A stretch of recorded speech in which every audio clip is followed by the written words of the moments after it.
Now, there is a ton of hype coming up with Diablo 4 launching in just over a month. I assume there's going to be a lot of people returning to Diablo 2 Resurrected, or even a lot of new people trying it for the first time. Now, if you didn't know, finding high runes and finding gear in general in Diablo 2 is always going to be better if you're farming in games with more people. The more people in general, the better. But it's not always that easy to find people to play with. A lot of people, maybe you'll be playing when your friends are at work, or you play with your brother and he can't play right now because he's got to take his kids to a dance recital or something. So these tips are for all you out there who can't necessarily find anyone to play with. These are the best farming locations to farm solo online.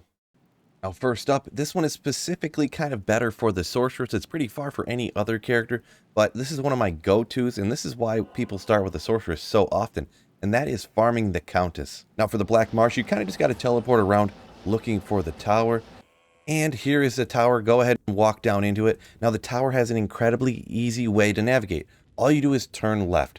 So here's the mini map. You go out here. I'm going to go out this door, and I'm going to keep going left and stay left as much as possible. So come out, go to the left, keep staying left, and it's not right there, and there it is. I just stayed as left as possible, and that's how you find your way down to the next level. Now, the Countess is on the 5th level, but don't sleep on actually killing monsters along the way as well. If you did not know, there's actually ghost packs along the way that actually have a higher chance to drop runes than any of the other monsters. So if you come across any of the champion packs, take them out and you can get lucky. Take out the ghost packs and you can get lucky along the way. That's just one, but if you can find actual groups of them, slaughter them down, because you would be surprised the number of high runes or the number of good items I found actually going down here and taking out the ghost packs. Now that you're down to the 5th level, you can just come over here, take out the Countess, and what makes the Countess so good to run is because you see she dropped a Tal rune. The Countess always drops runes, almost every time. You could get unlucky and she wouldn't drop any, but her rune drops are actually better if you kill her on players 1 rather than having more people in the game. It's a weird quirk of the game, but that's just how it works. Not to mention you can get some other cool stuff. That's the head for the Trangs set. So that's kind of a neat item, not worth a ton. You can find some other stuff too, but that's what you do. Kill champion packs on the way down to the Countess, take out the Countess, get the runes, and also if you didn't know, the Countess drops keys, which the keys you can then trade for runes if you want to, or gather those keys up and try to farm torches yourself. Now, the next solo farming online place is going to be the pits. Now, we're going to go ahead and teleport out. And how you find the pits is you can kind of just follow this path back this way, and you look for where it cuts off. One path will go to the pits, and the other will go back to the next zone. Here's where it splits off, and you can see it kind of comes up, and oh, actually, I got psyched out by that. But we'll go ahead and teleport up the other way, and the pits will be out to this side. Now, the reason you want to farm the pits is because this is actually an 85 area, and look how slow these monsters are, and look how weak they are. They're incredibly easy to kill, and since it's an 85 area, you can find every single item in the game. I actually found my first ever and my only of my entire life Zod rune here down in the pits. But also, you can find every single unique item. You could find a Griffin's Eye. You could find a, anything, name it. Tyrael's Might. You name the item, you can find it down here in the pits. It's incredibly easy to find. In general, the monsters are incredibly weak as well.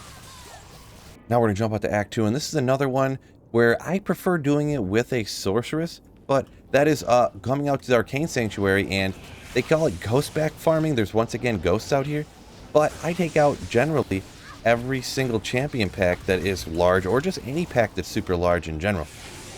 You don't have to kill ghosts to find high runes. Any of these monsters can drop runes, but the ghosts do have an increased drop chance. So these are incredibly weak. Also, I don't know if I picked the right way, but if you come out here, this is not the right way, but there is the Summoner, and the Summoner is one of the 3 monsters you have to kill in order to get keys to farm torches. Now, there are these chests out here that people love coming out and hidden. You can get runes out of these too. I've gotten ists and stuff like that, for sure. So don't sleep on the Arcane Sanctuary. This is probably one of the most ran areas for me as of late. The reason it's so good too is that you don't have to save and exit and load multiple times. Once you run one arm, you come up the other one and head out that way. And then once you head up and finish this one, you come down and head up the other one. So you can save a lot of load times, and you don't have to really search for it either, because you're farming the entire area. The next spot's great for online because it's always absolutely 100% identical in the same spot, and that is out here running Trev. Now, it can be difficult. Make sure you get your character set up right, But you come out here and slaughter down these Trev, I forget what they're called now. Oops, my bad. But the council members, there you go. Take out the council members. They're kind of known for dropping high runes, right? I haven't had the best luck in my life, I'm going to be completely honest. But you can go ahead and you can definitely get high runes out here. They're kind of known for jewelry. They're known for facets. Even though I haven't had great luck, I can't deny the real drop odds, which I know what they are. This is a great spot. It's also great for doing this, especially with barbarians, because the find item skill that barbarians have is not based on players count at all. So once you take them out, you come and use find item on all of these monsters, and you get a second chance of possibly finding that high rune or great item. Now another location much like Trev that's super easy to find because it's always identical and it's always right next to the waypoint, and that's the Frigid Highlands. First you come up here and take out Eldritch. He can definitely drop good stuff. He's a super unique. Come down here and we got Shank, another super unique, and also this is a pretty large pack of monsters. Also when this fire rains down, watch these monsters right here. Bloop, bloop, bloop. They all die. So you don't even necessarily have to kill all the monsters here. All you have to do is kill Shank, and then all the rest of the monsters will die. So it's super quick. You could run both of those in like 30 seconds if you really wanted to. So there you go. A great spot, in my opinion, Eldritch and Shank. So next up here is one that gets slept on, and this is especially good, we'll say, if you hop into games and you're just kind of playing by yourself, but maybe you hop into games that are full of people magic finding. This is an area that a lot of people will not check, so you can go take him out, and he can drop tons of good items. He could definitely drop something like a Griffin's Eye. He could drop something like a D-Web. And that is going out here to our boy, Fresh Shocket, baby. Now, he is well off the beaten path. Sometimes the waypoint's real close to him. Sometimes it's not. So I would generally only do it with a sorceress. But it is skipped all the time. So maybe if you're waiting for go down to a bail run, you can come out here and hit your boy Thresh Shocket and hopefully get lucky. Now, if you didn't notice how I did the pathing on that one, all you need to do is determine which way he's going to be. He'll either be up to the right or up to the left. If you go up to the left and you run into this wall, well, it's not that way. You just go up to the right then. Also, on top of that, if you ever see any stairs of any kind, like these stairs right here, see how the stairs are going this way? The entire idea of this map right here is that you're going uphill. So that's the way you want to go. Now another one here in Act 5, and that is going to be no crazy one to anybody, and that is running Pindle. The thing with Pindle is he's pretty easy, relatively easy, but you can run him incredibly quick. And he can drop almost every single item in the game. There's 3 items in the game he cannot drop. This is just a Spirit Shroud, no big deal. But, I mean, maybe that could help you out along the way or something like that. But he can drop everything like Griffin's Eye, Oculus, Shaco. He can drop all kinds of great stuff. Now, there are a couple of act bosses that you can farm too. It's much better on higher players count, but you can still do it on players 1 solo online. The first one hitting the catacombs, we're going down to Andariel. Now, on the first level here, when you go to the waypoint, if you come up and turn right, it's not always that close, but if you go right from the waypoint, that is generally the way that's going to be down to the next level. From the next level here, you just got to teleport around and hope to get lucky, but eventually you find your way down to the 4th level where Andariel is. And do notice I said teleport. This is going to be one of those ones that I would generally not do unless you are a sorceress, because this would just take way too long, but a ton of people do start off as sorcerers. So now once you're down here, you can go ahead and take on Andariel. If you are weaker, what you might want to do is go ahead and clear out some of these monsters first, which if you're farming solo, you might be a little bit weaker. Ooh, there's an SOJ. Lure Andariel over here, and you can kind of run around these boxes over here, these barrels. And when you run around, I don't know if I can get an example, but when she shoots, you see the poison doesn't go through it. You can hide when she shoots the poison, and then go after her when she's not. I'm not going to really fear it with this particular character. Go ahead and take out Andariel. I get lucky with that essence there. Do I get an SOJ for the video? No, I do not, but a Manald healed ring. You can obviously kill all the stuff around her too, and when she drops dead, any monsters that are in the direct area will also drop dead, much like out at Shank, so keep that in mind.